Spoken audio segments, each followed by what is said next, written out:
ওই তো একটা বেগুন গাছ, যাই আমি বলুন বেগুন গাছটার তলায় লুকিয়ে পড়ি, নইলে শয়তান জাদুঘরটা টের পেলে আমাকে ধরে নিয়ে যাবে। পরি উড়ে উড়ে একটা বেগুন গাছের ফুলে ঢুকে পড়লো। তখনই এক শয়তান জাদুকর সেখানে এলো। কোথায় কোথায় গেল পরীটা? না না, ওকে কিছুতেই ছাড়া যাবে না। একমাত্র ওকে ধরতে পারলেই আমার সাধনটা পূরণ হবে। কিন্তু পরীটা গেল কোথায়? জাদুকর সেখান থেকে চলে গেল। তখনই সেখানে মিলি এলো।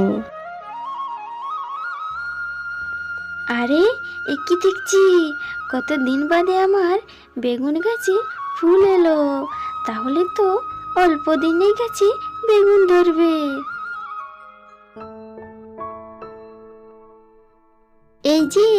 এই যে মিলি, এখানে কি করা হচ্ছে? কাকিমা দেখো আমার বেগুন গাছে কি সুন্দর ফুল হয়েছে। আদিক্ষেতা দেখে আর বাঁচি না, যেমন বাবা তার তেমন মেয়ে হয়েছে, আজকেই আমি উপড়ে ফেলবো। না না কাকিমা, গাছটা উপড়ে ফেলো না, কত শখ করে গাছটা আমি লাগিয়েছি, তুমি বলো আমায় কেন ডাকছিলে? বেলা তো অনেক হলো, একটু পরে আমার মেয়ে ঘুম থেকে উঠবে, ওর জন্য কোনো নাস্তা পানি করেছিস? ইস, একদম আমি ভুলে গেছি, আমি এক্ষুনি যাচ্ছি কাকিমা। ভুলে গেছিস তাই না? তোর বাপ মা মরে গিয়ে তোর কথা ভুলে গেছে তাই না, আমাদের ঘাড়ে চাপিয়ে দিয়ে। কই, আমরা তো ভুলতে পারি না। মেরো না কাকিমা, আমার লাগছে কাকিমা, কাকিমা আমাকে ছেড়ে দাও, মেরো না কাকিমা। হ্যাঁ, আর একটা কথা, তোর কাকা এলে আমার নামে নালিশ করিস না। না না কাকিমা, এসব তুমি কি বলছো? কাকা এলে কাকাকে আমি কিছুই বলবো না, কথাটা যেন মনে থাকে। এইসব বলে সেখান থেকে চলে যায়। আর মিলি বসে বসে কাঁদতে থাকে। উপরওয়ালা, কেন তুমি আমার বাবা মাকে আমার কাছ থেকে কেড়ে নিলে? আরে তো অল্প বয়সে কষ্ট পেতে হতো না। মিলিকে দেখে বেগুন গাছে থাকা পরই অনেক মায়া হয়। আহারে কি সুন্দর একটি ফুটফুটে মেয়ে, অথচ মনে অনেক কষ্ট। আমাকে ওর জন্য কিছু একটা করতেই হবে, কিন্তু আমি এখান থেকে বেরোলেই জাদুঘরটা আমাকে ধরে নিয়ে যাবে, এখন তো আমি কিছুই করতে পারবো না। পরি যখন এইসব ভাবছিল তখন সেখানে মিলির কাকিমা এলো। এই যে মিলি, এখানে এখনো বসে আছিস? আয় বাড়ি আয় বলছি।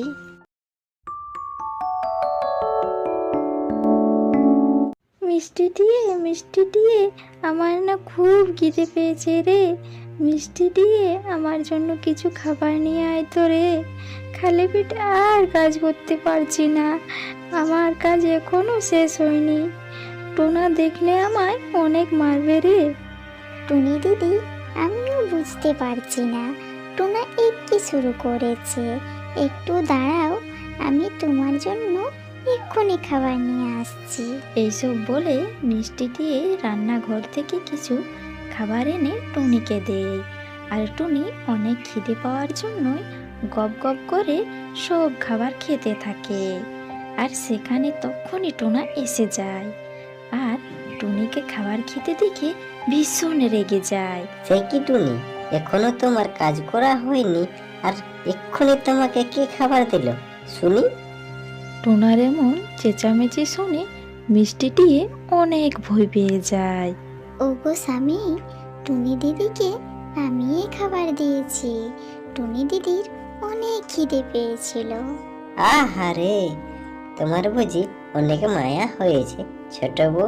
তবে শুনে রেখো, তুমি আমাকে না জানিয়ে খাবার দিয়েছো, তবে তুমি আজ কোনো খাবার খাবে না ছোট বউ, বুঝেছ?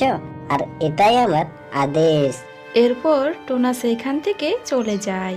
এইভাবেই টোনা তার বউদের সাথে অকারণে অত্যাচার করত।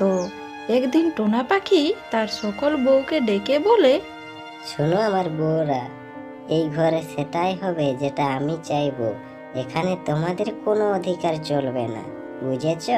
আর একটা কথা শুনে রাখো, আমার ছেলে সন্তানই চাই, মেয়ে হলে চলবে না। তোমাদের মধ্যে কারো যদি মেয়ে হয়ে থাকে তাহলে আমি ওকে ছেড়ে কথা বলবো না, বুঝেছিস? টোনার এমন কথা শুনে তার তিন বউ ভীষণ ভয় পেয়ে যায়। আর সখী পায়রা মনে মনে ভাবতে থাকে, না না, আমি আর এই বাড়িতে এক মুহূর্ত থাকবো না। সকালটা হোক, কাউকে না জানিয়ে আমি আমার বাবার বাড়ি চলে যাব। আর আমার যদি মেয়ে ছানা হয়, জানি না টোনা আমার সাথে কি করবে। তোমরা যে এই তিনজনকে দেখতে পাচ্ছ, টুনি, মিষ্টি টিয়ে ও সুখী পায়রা, এরা হলো টুনা পাখির বউ। আর টুনা ক্ষেতিবাড়ি কাজ করে সংসার চালায়। আর টুনা ছিল খুব কিপটে ও অলস পাখি। সত্যি একই কথা শোনালে, তোমরা সবাই গর্ভবতী হয়েছ। আমার কি যে খুশি লাগছে তোমাদেরকে বলে বোঝাতে পারবো না। তবে আর কয়েকদিন পর ছোট ছোট ছানায় আমার ঘরটা একেবারে ভরে যাবে। কত মজা করব, আমি আমার ছেলেদের সঙ্গে খেলা করব। কি খুশি, কি খুশি। হ্যাঁ গো, ঠিকই বলেছ। ছেলে হোক বা মেয়ে হোক, আমরা দুটোতেই খুশি। না টুনি, আমার ছেলে সন্তান চাই, মেয়ে হলে চলবে না। আমি বাড়ি থেকে বার করে দেব। আর শোনো টুনি, তুমি হচ্ছ আমার বড় বউ, তাই তোমাকে আমি কিছু কথা বলছি। তোমরা সবাই গর্ভবতী, আর ভেবো না তোমাদেরকে কাজ করতে হবে না। আরাম করে শুয়ে বসে দিন কাটাবে, আর আমি বাড়ির সমস্ত কাজ করব। আর শোনো, বাসার সমস্ত কাজ তোমরা তিন বয়েই করবে। তুমি তো জানো টোনা, গর্ভবতী থাকলে চাপের কাজ করতে নেই, এতে সন্তানের ক্ষতি হতে পারে। তাই বলছি কি টোনা, তুমি একটা কাজের লোক রেখে নাও, এতে বাসার সমস্ত কাজ হবে আর তোমার কষ্টও হবে না, আর আমাদের বাচ্চারাও ভালো থাকবে। হে গো টোনা, বড়দি তো ঠিকই বলছে। একই কথা বললিস টুনি। টাকাটা কে দেবে? তোমার বাবা। বেশি কথা না বলে বাড়ির কাজ করবে যা। আর ছোট বউ আর মেজ বউ, তোমাদেরকে কি নিমন্ত্রণ করতে হবে? আর বড় বউ, এই নাও ঝাড়ু, ঘর পরিষ্কার করো গা। এইসব কথা বলে টোনা সেইখান থেকে চলে যায়। আর ক্ষুধার্ত টুনি ঝাড়ু নিয়ে সমস্ত ঘর বাড়ি পরিষ্কার করতে থাকে। আর অন্যান্য বউরাও বাসার সমস্ত কাজ করতে থাকে। আর বাসা পরিষ্কার করতে করতে টুনির অনেক খিদে পেয়ে যায়। তখনই টুনির কাছে মিষ্টি টিয়ে আসে।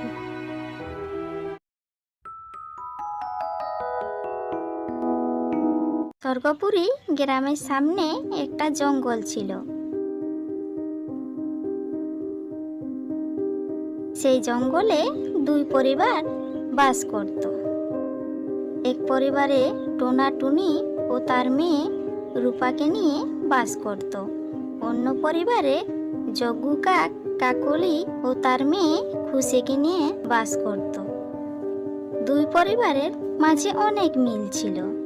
কোথাও বেড়াতে গেলে বা কোনো কাজ করলে তারা একসাথেই করত। একদিন রূপা তার মাকে বলতে থাকে, মা মা, খুশি আমাকে বলল ওরা সবাই নাকি কালকে নীল পাহাড় পিকনিক করতে যাবে। চলো মা, আমরাও তাদের সাথে পিকনিক খেতে যাই। আমার মনে হয় না ওরা কোথাও ঘুরতে যাবে রে মা। ওরা যদি ঘুরতে যেত তাহলে কাকুলি দিদি আমাকে বলতো। কই, আমাকে তো ওরা একবারও বললো না যে ওরা ঘুরতে যাবে। তাহলে যে খুশি আমাকে বলল যে ওরা ঘুরতে যাবে। খুশি আমার সব থেকে প্রিয় বন্ধু, কখনো আমাকে মিথ্যে কথা বলবে না। হয়েছে হয়েছে, ওই নিয়ে আর মাথা খারাপ করতে হবে না। এখন খেয়ে নিবি আয় তো রে মা, তোর আবার স্কুলের যাওয়ার সময় হয়ে যাচ্ছে। চলো তাড়াতাড়ি চলো। এই বলে টুনি রূপাকে নিয়ে খেতে বসে। আর রূপা খাবার শেষ করে স্কুলের জন্য রেডি হয়। এই বলে টুনি তার মেয়ে রূপাকে স্কুলে ছেড়ে দেয়।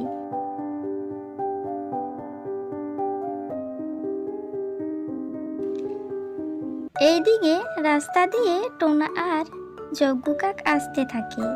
ও সময়ে কাক বলে উঠে, টোনা, তোকে সেই সকাল থেকে একটা কথা বলবো ভাবছিলি রে, কিন্তু কাজের চাপে কথাটা বলতে পারিনি রে, ভুলে গিয়েছিলি। ভুলে তো যাওয়ার কথা, এখন তো তুই আমার থেকে তোর কাজকে বেশি ভালোবাসি বন্ধু মনে করি। তা কি কথা বলতে চেয়েছিলি বলতো দেখি। তোর বৌদি অনেকদিন ধরে বায়না করছে একদিন নীল পাহাড় থেকে পিকনিক খেয়ে আসি। কাল তো ছুটির দিন, আমি ভাবলাম দুই পরিবার মিলে একটু ঘুরতে যাই। কতদিন হলো ঘুরতে যাইনি, কি বলিস? তুই যাবি তো তোর পরিবার নিয়ে? আমার বন্ধুর পরিবার যাবে আর আমার পরিবার যাবে না, এটা কি হতে পারে নাকি? আমি অবশ্যই যাব। তারা এসব কথা বলতে বলতে বাড়ির দিকে আসতে থাকে। বাড়িতে এসে টোনা টুনিকে বলতে থাকে, টুনি, রেডি থেকো, কালকে আমরা দুই পরিবার মিলে নীল পাহাড়ের পিকনিক খেতে যাব। অনেকদিন পর সেই রকমের একটা আনন্দ হবে। বলেছিলাম না আমার বন্ধু খুশি আমাকে কখনো মিথ্যে কথা বলে না। যাই, কালকে কিভাবে সাজবো সেটাই প্র্যাকটিস করে রাখি। কি মজা, কি মজা। মেয়েটা তোমার মতোই বন্ধু পাগল হয়েছে জানো, তবে আমিও সেই তুলনায় কম নয়। অন্যদিকে যজ্ঞ কাককে দেখে তার স্ত্রী বলতে থাকে, কি গো, কালকে ঘুরতে যাব কথাটা বলেছো টোনা দাদাকে না বলনি? তুমি শোনো, এই পরিবার যদি না যায় তাহলে আমিও যাব না, বলে দিলাম। তুমি চিন্তা করো না, আমি টোনাকে বলেছি আর টোনা রাজি হয়েছে। এরপর খুশি মনে ঘুমাতে চলো। পরের দিন সকালে ওরা দুই পরিবার ঘুরতে যায়। এইভাবেই মিলেমিশে তাদের দিন কাটতে থাকে। কয়েকদিন পর যজ্ঞ কাক টোনার বাড়িতে যায়। টোনা, তোকে একটা খবর দেওয়ার জন্য আসলাম। খবরটা হলো, কবুতর দাদার তার মেয়ের জন্য একটা বড় বাংলো বিক্রি করতে যাচ্ছে। তাই বলে কি এত বড় বাংলোটা হাতছাড়া করো না, তুমি কিনে নাও। শুধু আমাকেই কিনতে বলছি? তুই শুধু অর্ধেকটা কিনে নে, বাকিটা আমি কিনে নিচ্ছি। না রে বন্ধু, আমার এত টাকা নেই, তুমি বরং পুরোটা কিনে নে। এই বাংলো কিনে আমার সম্পত্তি তোর থেকে বেশি করতে চাই না। দরকার পড়লে আমি তোকে ধার টাকা দেব, তবুও তুই অর্ধেক নিবি আর আমি অর্ধেক নিব, বুঝেছিস? টোনার কথা শুনে যজ্ঞ কাক রাজি হয়। কথা মতন টোনা যজ্ঞকে টাকা ধার দেয় আর দুজনে মিলে অর্ধেক অর্ধেক করে বাংলো কিনে নেয়। এইভাবেই তাদের দিন কাটতে থাকে। আর তাদের দুই পরিবারের মিল দেখে দুষ্টু পেঁচার হিংসে হয়। এই দুই পরিবারের মাঝে যতদিন মিল আছে ততদিন আমি এই বনে কোনো জমি বাড়ি কিনতে পারবো না। এই দুই পরিবারের মাঝে আমাকে ফাটল ধরাতেই হবে। আজ থেকে আমার কাজ হলো টুনিও কালো কাকের মধ্যে ফাটল ধরানো। হা হা হা হা। এই বলে উলু পেঁচা পায়চারি করতে থাকে।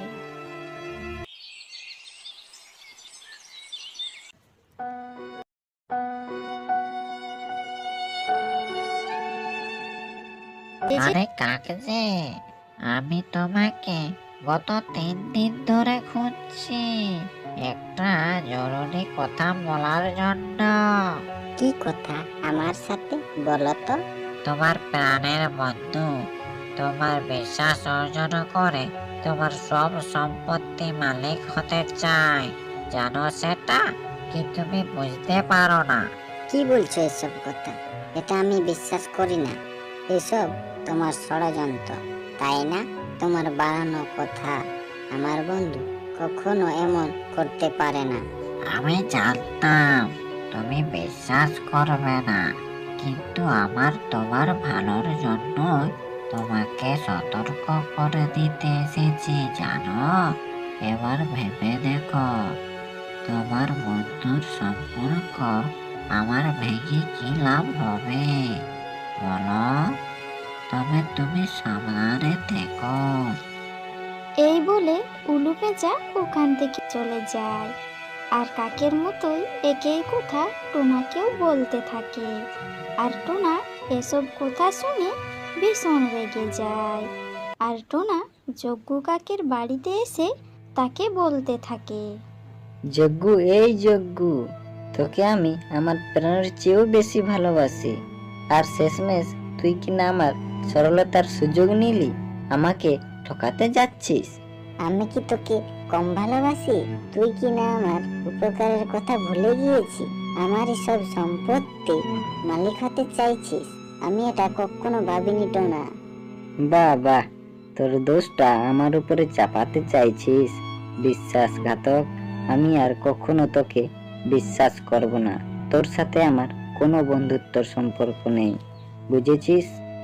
এইভাবেই তাদের দুই পরিবারের মাঝে ঝগড়া সৃষ্টি হয়। আর এই ঝগড়া থামবার কোনো নামেই নেই না। ওদের মধ্যে ঝগড়া লেগেই থাকে, কিন্তু ঝগড়া হলেও তাদের ওই দুই পরিবারের মধ্যে একটি মায়ার টান ছিল। সেটা উলু পেঁচা বুঝতে পারে। চলছে, তাতে মনে হয় 1-1.5 সপ্তাহের মধ্যে ঠিক হয়ে যাবে। এই দুই পরিবার আমাকে আরো শক্ত করে একটা বুদ্ধি বার করতে হবে, এদের দুই পরিবারের মধ্যে ফাটল ধরানোর জন্য। উলু পেঁচা পায়চারি করে আর এইসব ভাবতে থাকে। পেয়েছি, এবার আমার আসল রূপ দেখবে এই দুই পরিবার।